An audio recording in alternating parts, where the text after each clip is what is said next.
বদনাম করছো তো। মানে কিসের বদনাম বলুন? এই সব বন্ধ করো তো। কিসের বদনাম? না এটা বন্ধ করো, বন্ধ করো, ওটা বন্ধ করো, বন্ধ করো, বন্ধ করো। আমার ভিডিও ভালো না। না আপনি গরম দেখালেন কেন? খবর করতে গিয়ে কেড়ে নেওয়া হলো মোবাইল, থানায় অভিযোগ দায়ের। এবার খবর করতে গেলে কেড়ে নেওয়া হলো সাংবাদিকের মোবাইল। ঘটনাটি নদিয়ার শান্তিপুর থানার অন্তর্গত মতিগঞ্জ মোড় এলাকায়। মতিগঞ্জ মোড় এলাকার মৃত্যুকালীতলায় বিধায়ক তহবিলে শান্তিপুর পঞ্চায়েত সমিতির মাধ্যমে মন্ত্রীদের সামনে একটি উন্নয়নের কাজ হয়, কিন্তু 4 মাস অতিক্রান্ত করতে না করতেই ঢালাই থেকে খোয়া উঠতে শুরু করে। সেই খবর করতে গিয়েছিল সংবাদ মাধ্যম। ঠিক তখনই ওই এলাকার এক দুষ্কৃতী নাম অনিরুদ্ধ বঙ্গ ওরফে বাবাই সাংবাদিককে দেখে তেড়ে আসে।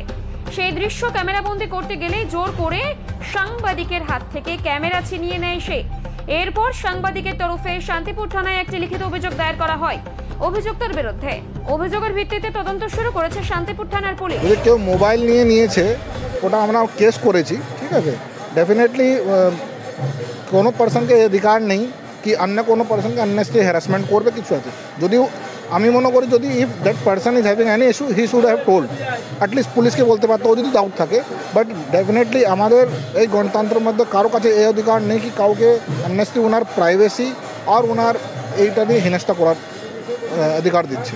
তো আমরা কেস করেছি, আমরা যা লিগ্যাল অ্যাকশন আছে আমরা সবাই নেব। আমি নিশ্চিতভাবে বলবো যে সাংবাদিকতা যারা করছেন আমি তাদের পাশে আছি, এবং যদি তাদেরকে সত্যি সেই রকমভাবে আপনার কথা অনুসারে যাদের হেনস্থা করা হয়েছে যারা করেছে, নিশ্চিতভাবে এসপি সাহেবও বলেছেন থানায় অভিযোগ এসছে, অভিযোগের ভিত্তিতে নিশ্চয়ই তদন্ত হবে এবং যেটা ব্যবস্থা নেওয়া হবে এই ব্যাপার না। 100 বার দেখুন, সাংবাদিকরা সবসময় সমাজের সবথেকে সচেতন শ্রেণীর অন্যতম। তারা তাদের দায়িত্ব এবং কর্তব্য দিয়ে সমাজের খবর সমাজের মানুষকে পৌঁছান। আমি বিধায়ক হিসাবে নয়, শান্তিপুরবাসী হিসাবে বরাবরই সাংবাদিকদের পাশে থেকেছি, কারণ আমি একটি স্বনামধন্য পরিবারের সন্তান। রাস উৎসব সারা বছর বিভিন্ন উৎসব কেন্দ্রিকভাবে তারা আমার কাছে আসে। শুধু বিধায়ক হিসাবে না, একজন ধর্মীয় পরিবারের মানুষ হিসাবে আমি নিশ্চয়ই তাদের পাশে থাকবো, এটুকুনি আমি বলতে পারি। অবশ্যই থাকবে, যে দলেরই হোক না কেন। না দল সাংবাদিকের তো কোনো দল হয় না। যে আক্রমণ করছে, যে দলেরই আক্রমণ যারা করে তারা যে কোনো রাজনৈতিক দলের হবে এটাও প্রথমে ভাববেন না। ঝান্ডা ধরে আক্রমণ করেছে না ঝান্ডাবিহীন করেছে, আমার মনে আমি তৃণমূলের বিধায়ক, আমার মন প্রাণ জুড়ে তৃণমূল। কিন্তু ধরুন কোনো সাধারণ মানুষ সাংবাদিকদের বললো, তারা তো কখনো বলতে পারবে না, আপনি বলতে পারবেন না যে তৃণমূলকে, বিজেপিকে, সিপিএম কি কংগ্রেস। ঠিক যেমন পুলিশ প্রশাসনের ওপর যখন সাধারণ মানুষ আঘাত আনে, আমরা যখন বিধায়করা যাই সাধারণ মানুষ আমাদেরকে বলে, আমরা তাদের বোঝাতেও পারি না, আমাদেরও সীমাবদ্ধতা থাকে। তারপর সেজন্য আমি নিশ্চয়ই বলবো এখানে দল মতের বিষয় না, গণতন্ত্রের চতুর্থ মাধ্যম হিসাবে সাংবাদিকদের একটা গুরুত্ব অভিন্ন, সেই হিসাবে আমি তাদের পাশে নিশ্চয়ই আক্রান্ত। প্রথম বিষয়টা বলি, বিধায়ক সেখানে উন্নয়নের অর্থ তিনি দিয়েছেন উন্নয়নের জন্য।